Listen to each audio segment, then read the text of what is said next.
Bismillahirrahmanirrahim. Assalamualaikum warahmatullahi wabarakatuh.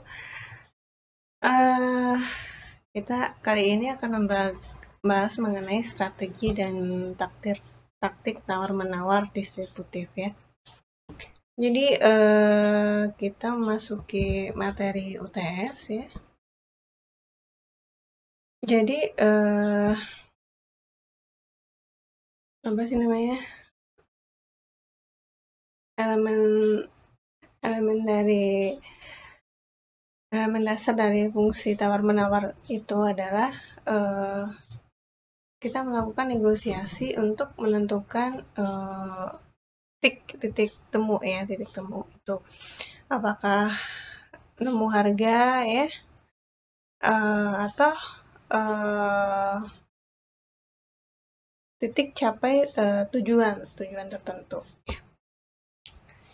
Nah, situasi tawar-menawar distributif itu ya, misalkan harga yang diminta ya, harga yang ini bayarkan, dan harga beli. Nah, ini semua harus dinegosiasikan karena mempengaruhi harga. Jadi misalkan kita tender, pokoknya saya minta barang spesifikasinya seperti ini, saya punya budgetnya sekian gitu kan. Nah, kemudian ya Anda kan harus tahu ya berapa harga beli maksimumnya ya. Nah, kalau harga beli maksimumnya sekian ya kita harus memenuhi sekian gitu kan. Kalau harga beli maksimumnya sekian kan nggak mungkin harganya kita mendapatkan untung yang sedikit misalkan kan ya. Mungkin kita akan memberikan alternatif misalkan permintaan kalau apa ya, kalau barang-barang bio itu ya untungnya sedikit, risikonya besar misalkan karena kan dia ada penyusutan dan sebagainya ya, kayak misalkan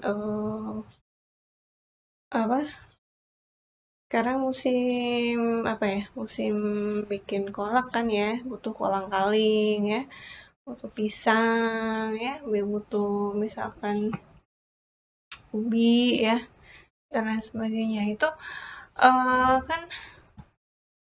kan barangnya cepat busuk ya, jadi ya yang penting cepat keluar ya, tapi harganya juga masuk gitu. Nah, berapakah kita harus bisa menegosiasi berapa harga yang diinginkan oleh produsen. Jadi kalau konsumen sih kalau udah harganya sama sih ya nggak, kalau biasanya sama ya. Kalau misalkan produsen biasanya tergantung dari permintaan pasar.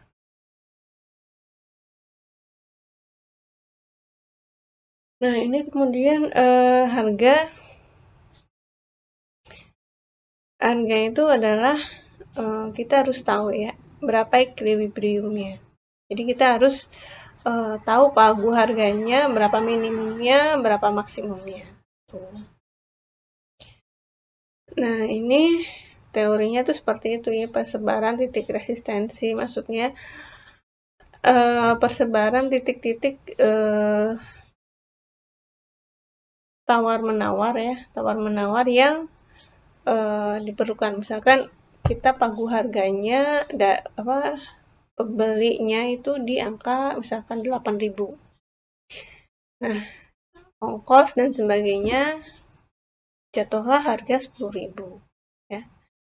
Kita ambil margin 1.000 misalkan, jadi 11.000.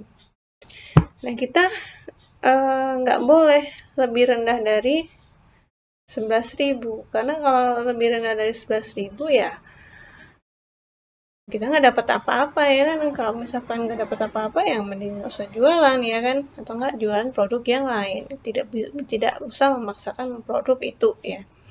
Jadi kita nggak boleh resisten. Jadi kalau udah buntu ya sudah, kalau ada untungnya maju, kalau nggak ada untungnya ya kita leave aja gitu kan, daripada kita dapat rugi. Nah, kita harus merencanakan alternatif ya, misalkan bolehlah harga sekian tapi ongkos bongkarnya Anda ya, saya cuma nganterin aja, nanti Anda bongkar sendiri. Oh ya udah nggak apa-apa, misalkan seperti itu. Ya, itu negosiasi yang bisa disepakati bersama. Nah, ini harus ada titik kesepakatan ya. Titik kesepakatan itu ya harus win-win solution ya. Kita nggak boleh di posisi yang lemah ya. Jadi harus ada hitung-hitungannya tuh harus jeli. Apalagi ini barang-barang pertanian ya. Apalagi barang-barang yang mudah susut. Kayak misalkan kita beli, misalkan saya dulu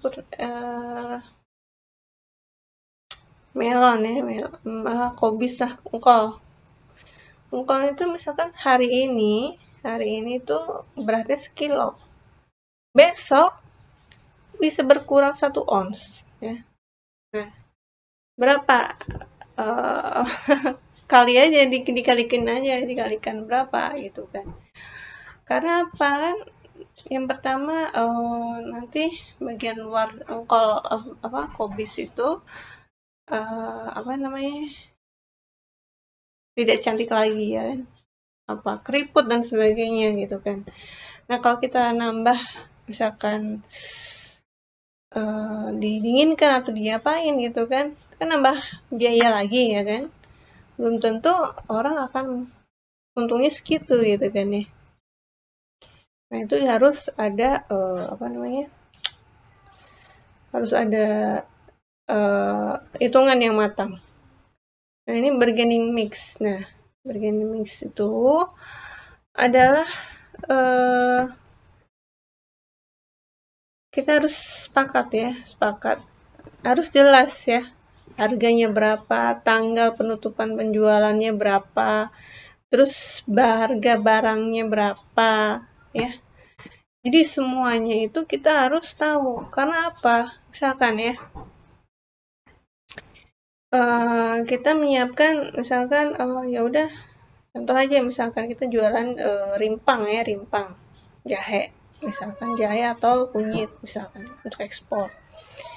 Kondisinya bersih apa bertanah ya kan. Kalau bertanah kan berarti kan kita ini nggak usah bersihin ya kan, cabut langsung kirim ya. Nah, kalau kondisinya bersih kan kita harus ada biaya penyemprotan ya, ada biaya penyusutan karena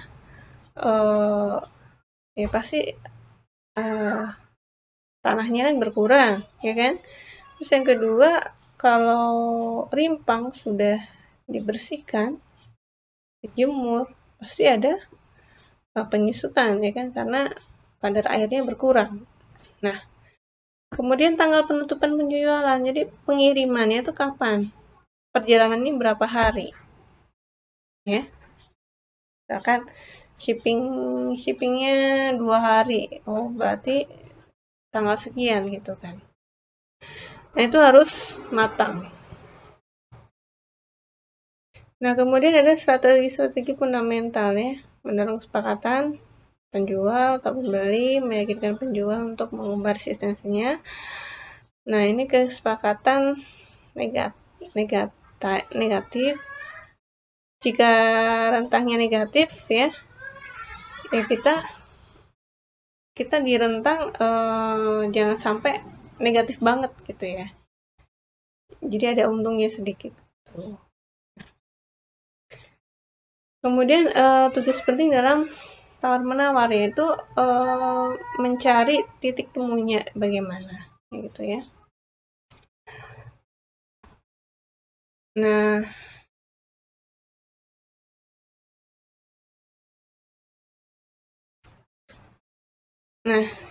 ini kita harus tahu ya bagaimana cara mengimpresi atau memberikan tekanan ya, memberikan pandangan kepada pihak lain bahwa barang yang saya beli ini merupakan barang yang bagus